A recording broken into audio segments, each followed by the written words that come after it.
My world collapsed when Mom cheated with my best friend. Until my fiancée tried secretly reuniting us, I ended the wedding and unveiled her hidden truth. Growing up, my family was pretty normal. My dad, Tom, a 51-year-old man, was one of those quiet, dependable guys. He worked long hours to give us a good life and never complained about it. My mom, Lisa, a 46-year-old woman, was the outgoing one. She was always chatting with neighbors, organizing family dinners, and acting like the glue that held everything together. And then there was Zach. Man, Zach wasn't just my best friend. He was practically my brother.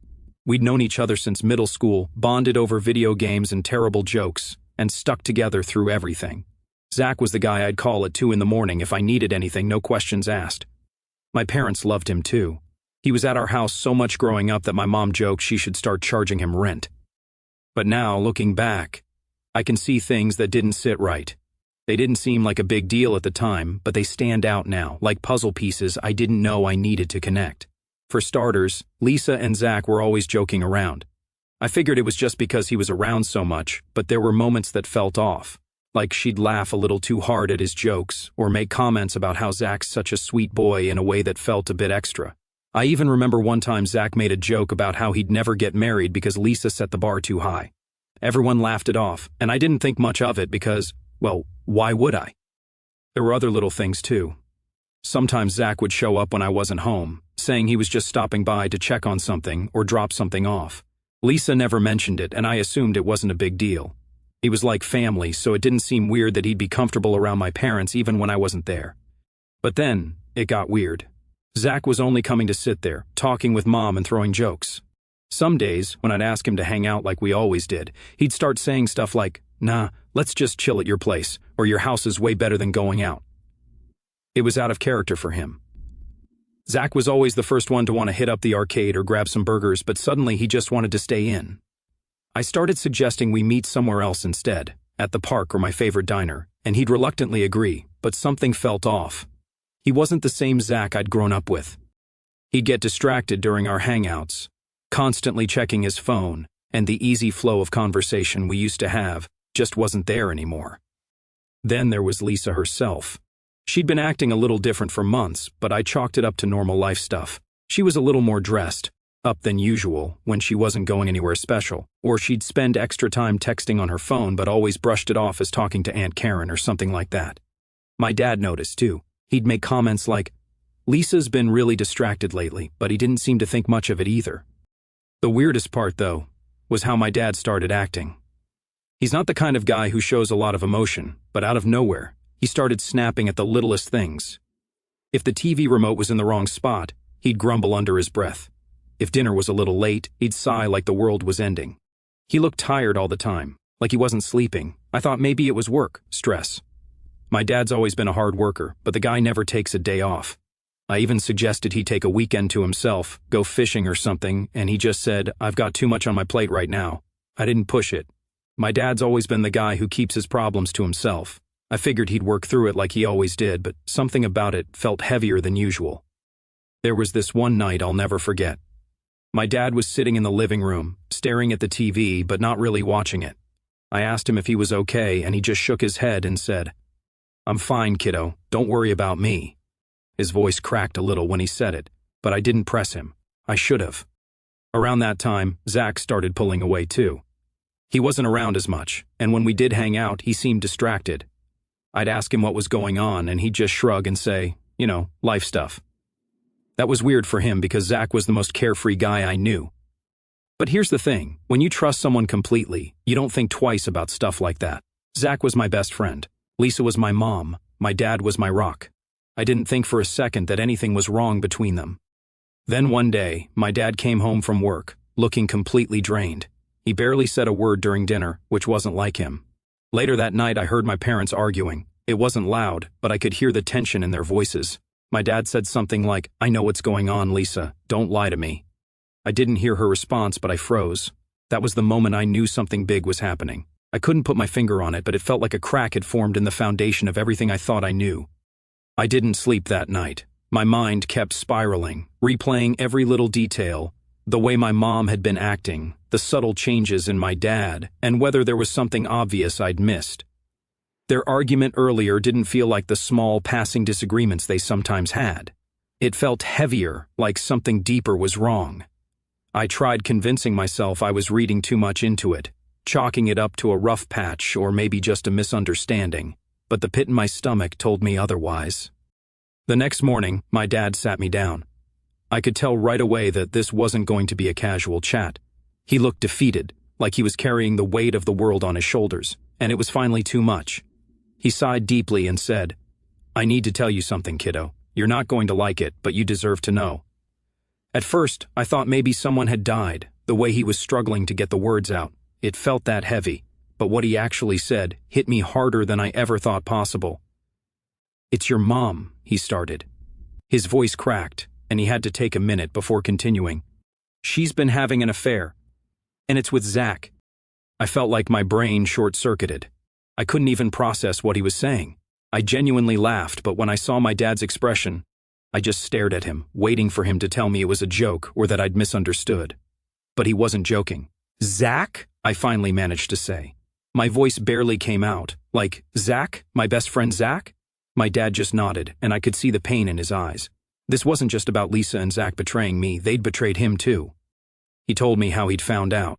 It started with little things, a weird text on Lisa's phone that she quickly dismissed as a wrong number, times when she said she was running errands, but was gone way longer than usual.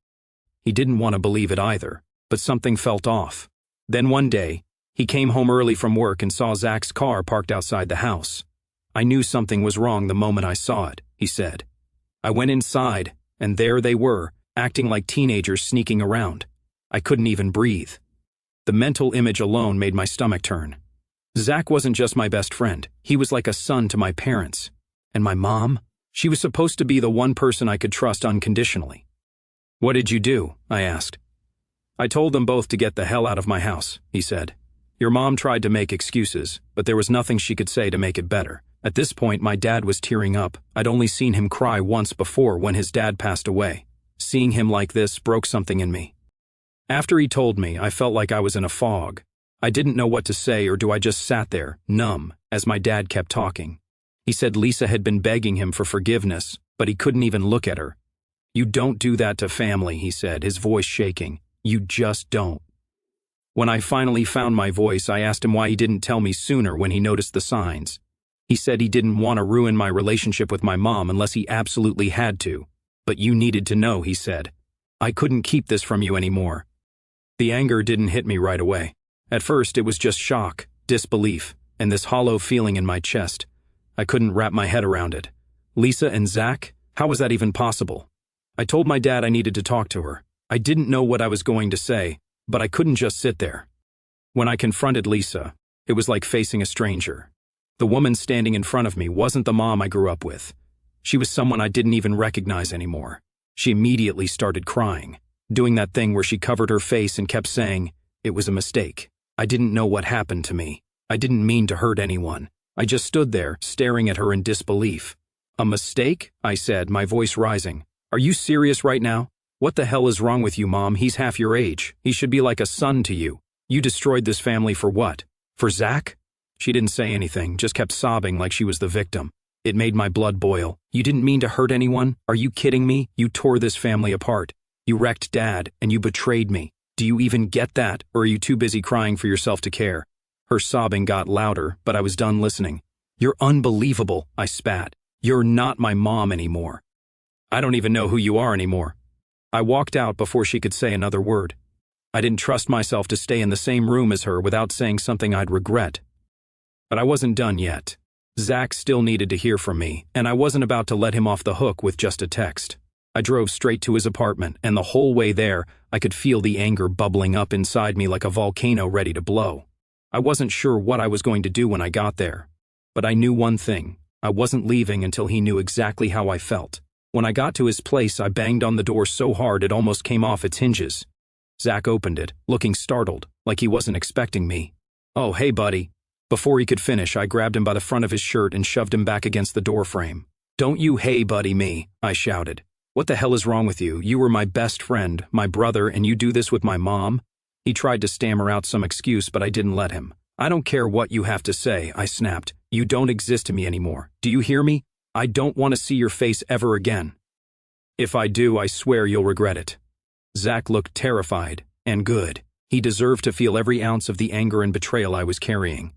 I shoved him back one more time before letting go of his shirt. "We're done," I said. "Don't call me, don't text me, don't even think about me. You're dead to me." I turned and walked away before I did something I couldn't take back. My hands were shaking, my heart was racing, and I felt like I'd just been through a war, but at least now he knew exactly where we stood.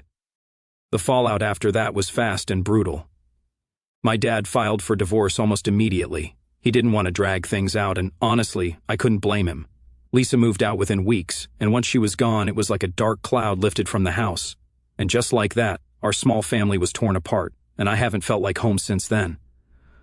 Lisa tried to reach out to me a few times after that, texts, emails, even a handwritten letter, but I ignored all of it. I couldn't deal with her anymore. Every time I thought about her, it felt like someone was twisting a knife in my chest.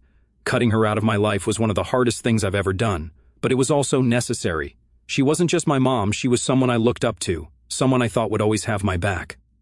Losing that felt like losing a piece of myself.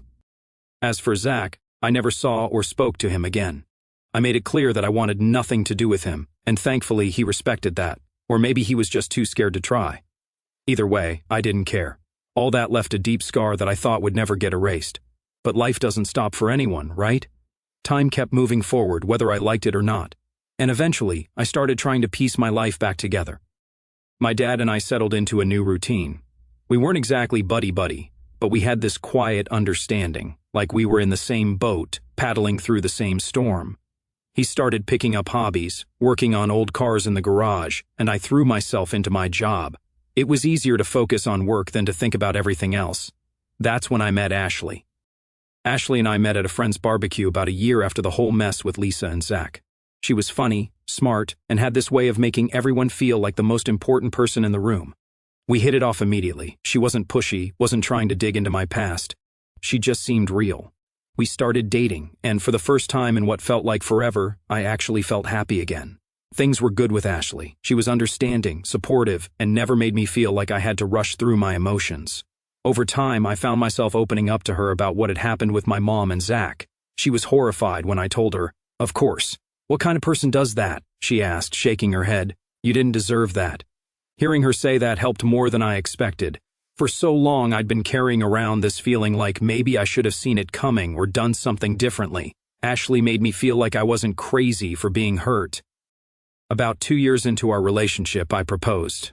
It wasn't anything extravagant, just the two of us on a quiet beach, me with a ring in my pocket and a nervous smile on my face.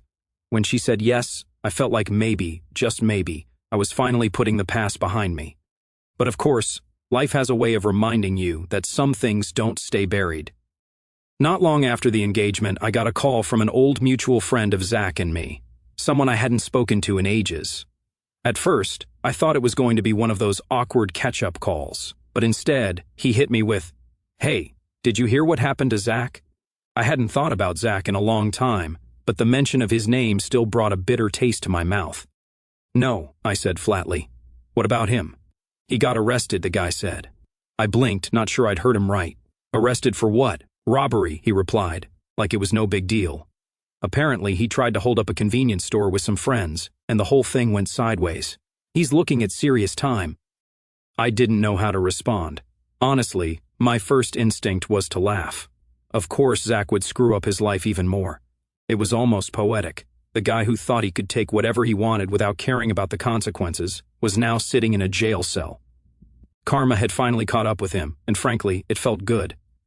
When I hung up the phone, I kept thinking about it. Zach, the guy who'd once been my best friend, was now rotting in some jail cell because of his own stupidity. Did I feel sorry for him? Not even for a second. In fact, I felt a sense of justice. This was the same guy who had the audacity to betray me and my family, thinking he'd get away with it, and now he was paying the price. Good. Let him sit there and think about how his choices got him exactly where he deserved to be. But it didn't stop there. A few weeks later, I got another surprise. My mom, yes, Lisa, decided to reach out. She sent me a long, rambling email about how Zach had betrayed her trust and how she was so sorry for everything that had happened. She said she wanted to make things right with me and my dad, that she'd learned her lesson and realized how much she'd hurt us. I stared at the email for a while. my chest tightening with anger and disbelief. After everything she'd done, she wanted forgiveness now that Zach had crashed and burned. She wanted to come crawling back. I didn't respond. I couldn't. Ashley noticed I was off and asked what was wrong. When I told her about the email, she just shook her head. She doesn't deserve a second chance, she said. You've already given her enough. Hearing that from Ashley helped me feel more confident in my decision. I didn't owe Lisa anything. She made her choices and now she had to live with them. But the situation didn't end there. Lisa started trying to get in touch with my dad too. She even showed up at his house unannounced one day, crying on the doorstep and begging him to talk to her. He told her to leave and slammed the door in her face. Some people never change, he told me later. After that, I decided to move on. Zach was out of my life. Lisa was out of my life. And for once, it felt like I was finally in control. I had Ashley by my side, and our engagement felt like the beginning of a fresh chapter. Everything was moving in the right direction, or so I thought. Ashley had always been the type to see the good in people. She believed in second chances, forgiveness, and all that. And while I loved her for her big heart, there were moments when it clashed with my more hardline views, especially when it came to my mom. I had made it crystal clear that Lisa was not welcome in my life, no matter how many emails she sent or apologies she tried to fake. And Ashley seemed to understand it and assured me that my actions were justifiable. One evening, Ashley casually mentioned we had plans for dinner with her coworkers. She said it was a casual get-together, nothing fancy, just a chance to meet some of the people she worked with. I didn't think much of it. Ashley's friends were always cool, and it seemed like a nice break from the usual grind. The restaurant was a cozy, little Italian place. We got there a bit early, and Ashley seemed a little on edge, glancing at her phone more than usual. I figured it was work stress or something and didn't press her about it. She led me to a table in the back, and as soon as I turned the corner, I stopped dead in my tracks. Sitting there, looking nervous and trying way too hard to smile, was Lisa. I froze, my brain struggling to process what I was seeing. This wasn't just some random coworker dinner. This was a setup. Ashley had invited my mom. "What the hell is this?" I asked, my voice sharp enough to cut through the awkward silence. Lisa opened her mouth to speak, but I shot her a glare that made her shut it. I turned to Ashley, who was fidgeting with her hands, avoiding eye contact. "Seriously, Ashley? You thought this was a good idea?" She stammered. I thought maybe if you talked to her you could work things out. After all, she's your mom, and she seems really sorry." "She seems sorry?" I interrupted, my voice rising. "You don't know what she did, Ashley. You don't know what it was like to have your family torn apart because of her."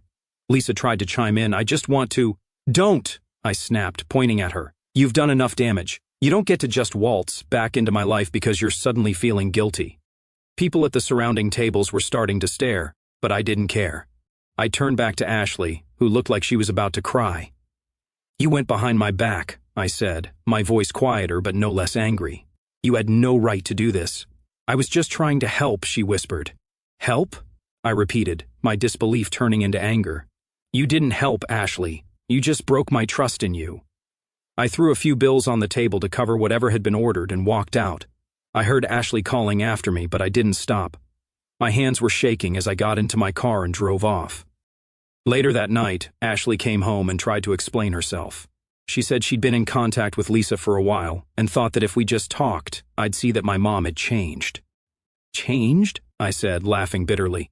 "You really think someone who could destroy her own family just changes? What, did she promise she'd be better? Swear she wouldn't screw over anyone else?" "She's your mom," Ashley said softly, like that made it okay, her voice trembling as if she were trying to pacify me. "Exactly," I snapped. "She was my mom, and she chose to throw that away. You don't get to make that choice for me. Do you even get why I told you everything about what happened with my family?" Ashley just stood there, looking confused and defensive. "I told you about the betrayal, the pain, the boundaries I had to set because I trusted you. I trusted you to respect what I needed to heal, and what do? You crossed the line without even telling me." Her eyes filled with tears, but I didn't stop. "Why? Why would you do that? What part of my story made you think this was a good idea?" "I thought it was for the best," she said, her voice breaking. "For our future. I thought having a connection with your mom, your family, would be good for us, for when we have kids someday. Don't you think they should know their grandparents?" The mention of kids hit me like a brick. My jaw tightened. "You think this is how you build a future?" I asked, my voice sharp. "By ignoring my boundaries? By going behind my back to try and fix things that aren't yours to fix? Do you even hear yourself right now?" Ashley started crying harder, and for a split second, I felt a pang of guilt. But then I remembered the image of Lisa sitting at that table, smiling nervously like she hadn't destroyed everything I cared about, and my anger came rushing back. "I didn't mean to hurt you," Ashley said through sobs. "I thought I was helping. I thought you'd see that she's sorry and maybe you could move on." Move on. Did she think forgiveness was a switch I could just flip because she wanted a picture-perfect future? "You still don't get it," I said, shaking my head. "It's not about moving on, it's about respect. You knew what Lisa did to me. You knew how much it hurt, how much it still hurts, and instead of supporting me, you decided you knew better." "I just wanted to help," she repeated, her voice small and pleading. I stared at her for a moment, my mind racing. This is the person I'm supposed to marry? The person who thinks it's okay to make massive decisions about my life without even consulting me? The realization hit me like a ton of bricks. I can't build a life with someone who doesn't respect me enough to stay out of things I've made clear are off limits, I said, my tone quieter now but no less firm. "Ashley, this isn't about Lisa, this is about us. How am I supposed to trust you after this? How am I supposed to believe that you won't do something like this again, thinking it's for the greater good or whatever?" She shook her head, tears streaming down her face. "I won't. I promise. I didn't mean to hurt you." "But you did," I interrupted, "and that's the problem. You didn't even think about how this would affect me because you were so focused on what you thought was right." She tried to reach for my hand, but I pulled away.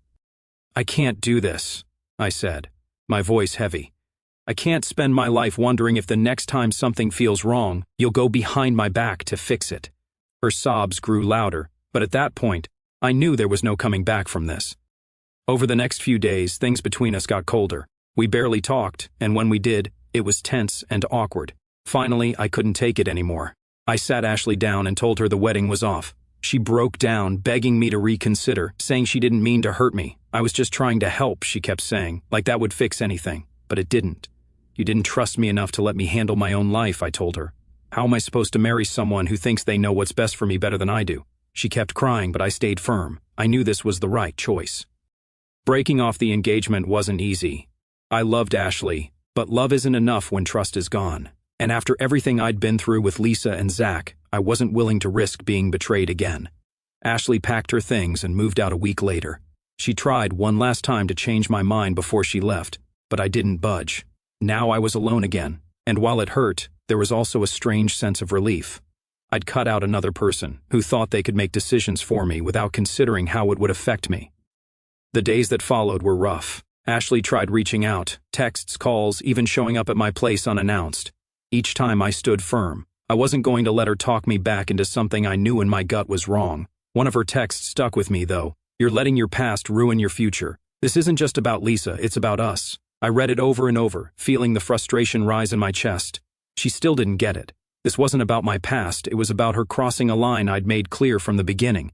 Why do people think they can fix things that don't belong to them? It wasn't her responsibility to mend my relationship with Lisa. It wasn't her job to decide what was best for my future. That was my decision, and she didn't respect it. My dad was the first person I told about calling off the wedding. I expected him to be disappointed, or maybe even a little upset. He'd always liked Ashley. But his response surprised me. "Good," he said, leaning back in his chair. "You don't need someone who thinks they know better than you about your own life." I raised an eyebrow. "You're not going to tell me I'm being too harsh?" "Nope," he said simply. "You've been through enough. You deserve someone who listens to you and respects you, not someone who thinks they're smarter than you about your own pain." And he was absolutely right. I didn't need validation to know I'd made the right call, but hearing it from him made me feel like I wasn't crazy for putting my foot down. Ashley came by one last time about a week later. I wasn't surprised to see her, but I wasn't exactly thrilled either. She stood on my porch, holding a box of stuff I'd left at her place. "I just wanted to say goodbye," she said, her voice quieter than usual. I nodded, taking the box from her. "Thanks." She hesitated, standing there like she was trying to gather the courage to speak.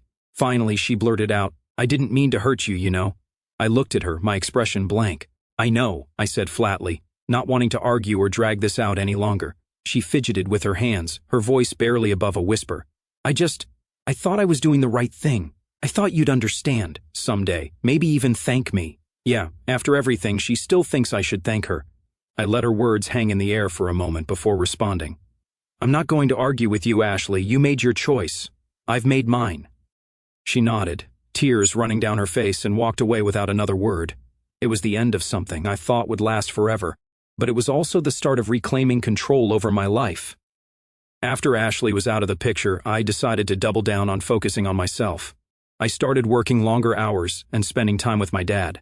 We didn't talk much about what had happened, but having him around made me feel grounded. Lisa, of course, didn't back off either. She sent more emails, called a few times, and even tried showing up at my dad's place again. He shut her down every time, and I blocked her on every platform I could think of. One day, my dad handed me a letter she'd left in his mailbox.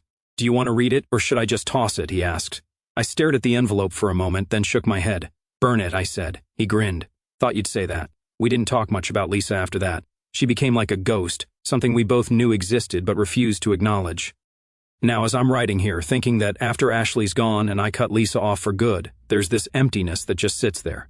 I've got my dad, work keeps me busy, and I still hang out with a few close friends, but sometimes it feels like I'm just floating. It's not like I'm lonely exactly, it's more like I'm untethered. For so long, my life's been wrapped up in fixing the mess Lisa left behind and then planning this future with Ashley. Now both of those things are gone, and I'm standing here like, okay, so what's next? One thing's for sure, though, I'm done settling. I'm not letting people in who think they can fix me or decide what's best for me. I'm not anyone's project. I know what I deserve, and I'm sticking to that. The scars Lisa and Zach left? Yeah, they're still there, but they don't control me anymore. They're just reminders of how far I've come and what I've survived. But I've got to ask, am I being too harsh? Like, did I go overboard cutting people off like this, or is it fair to draw these hard boundaries? What would you guys do?